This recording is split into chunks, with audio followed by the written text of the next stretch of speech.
Exodus chapter 5, conclusion.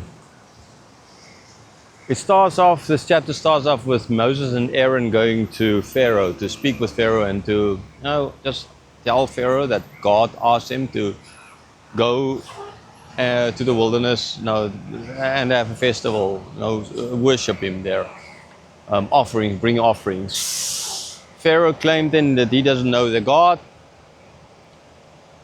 and that they're just idle. That Moses and Aaron just kind of want the people. They have too much time, free time, right, to think of these kind of things, to come up with these plans. Moses did add there that through Aaron, understandably, that it's dangerous for them to not go because then their God is going to be angry at them, and Pharaoh would have understood this as with their gods, their faith system as well, the same idea, that they're going to be angry if they don't follow the commands of the God. So if the God said go and worship, then they need to do it. And if they don't, then pestilence might befall them, or war might befall them. And as explained in the teaching part as well, that is very negative for Pharaoh per se, because if they are attacked, that means their land is attacked, Egypt is attacked. That means there's a force that might spill over and come into their territory or further into the territory as well. Right? So the God will be sending that force against them. Or pestilence, COVID. People get sick here and it's all over the world kind of idea, and everybody's locked up. Just imagine, they get sick, pestilence, and that pestilence will spread to the Egyptians as well. So, Pharaoh, you need to think here. It's not a good idea to just keep us. But Pharaoh just then said, you guys just idle, go back. And then Pharaoh came up with this idea that, to stop them from, since they still have too much time, after all my troubles of making them work so hard, they still have way too much time in their hand, they can still come up with these plans. I need to do what? Let them collect their straw for the bricks. And this is what he informed these people then to go and tell them, to say you need to make the same number of bricks and at the same time collect the straw for the bricks itself. So kind of double the work, because you need to go somewhere to go and get it and still make the number of bricks. Okay? So no easy task. And then the people were, they went to the Hebrew overseers of their own Hebrews. They went to Pharaoh to ask him concerning this. Now, maybe thinking that this is a mistake, just a bureaucratic mistake, that some of his subordinates took power into their own hand and they are forcing them, because they are like, you guys, while you go the straw, I get money from Pharaoh to buy the straw, and now I don't use that money to buy the straw. I put it in my pocket and I tell you to go and get the straw yourself, kind of idea, right? So it's a graft kind of going on. So they might have thought something like that. They went to Pharaoh, they spoke with Pharaoh, and Pharaoh insisted that you guys are just a bunch of idle slaves. Forget this thing. This is from me. This is not just me not wanting to buy straw so that you can make the bricks. This is from me because you are idle. And stop being idle, stop being lazy. So the people went out. Then Moses and Aaron was waiting outside the palace or somewhere in that vicinity. And they spoke with him, and they told Moses, they were angry at Moses. Like, Pharaoh, you made a stink. Like, stink. But the idea is he hates us now. We are now really bad in his eyes. We were before bad in his eyes, now we're really bad. And then Moses turned to God and he cried out to God. And God, why? You promised. And all that happened is Pharaoh's angry at us and you haven't let us out. Now, I want to speak a little bit, sorry, then about that. Just in general in our lives as well, how so often, right, God asks us to do something and we expect it to be just easy. But it's not always easy.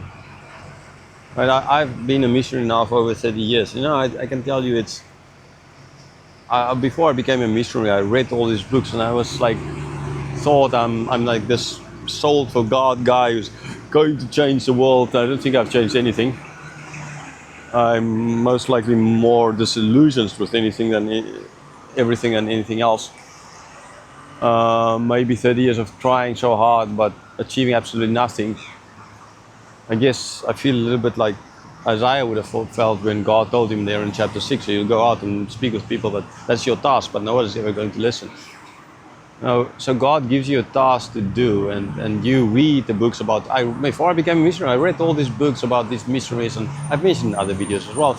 And I'm like so excited. I mean, these people, life as a missionary is just moonshine and roses kind of idea. Things just God, you see God everywhere, and it's always, and people fall in this and they worship and become Christians. And I can see all these miracles, and it's just so wonderful. That's nonsense. None of those books. I mean, I've heard so many of these stories later on in life from other missionaries about how many people in Russia give their hearts to Jesus. If you can give your heart to Jesus at all, anyhow, nobody wants to, nobody can. And I lived there, I worked there, I knew that's nonsense, right?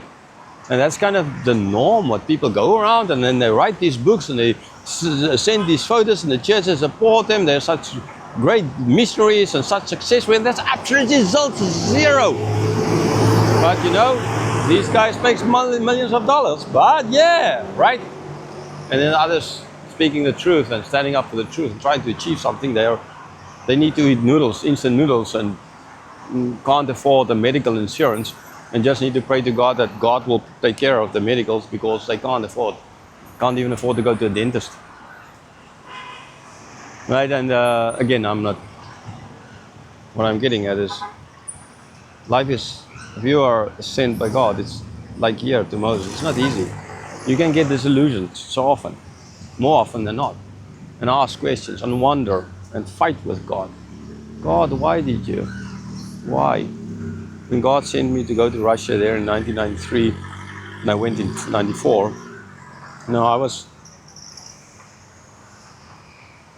it wasn't, the family was against it and everything, understandably.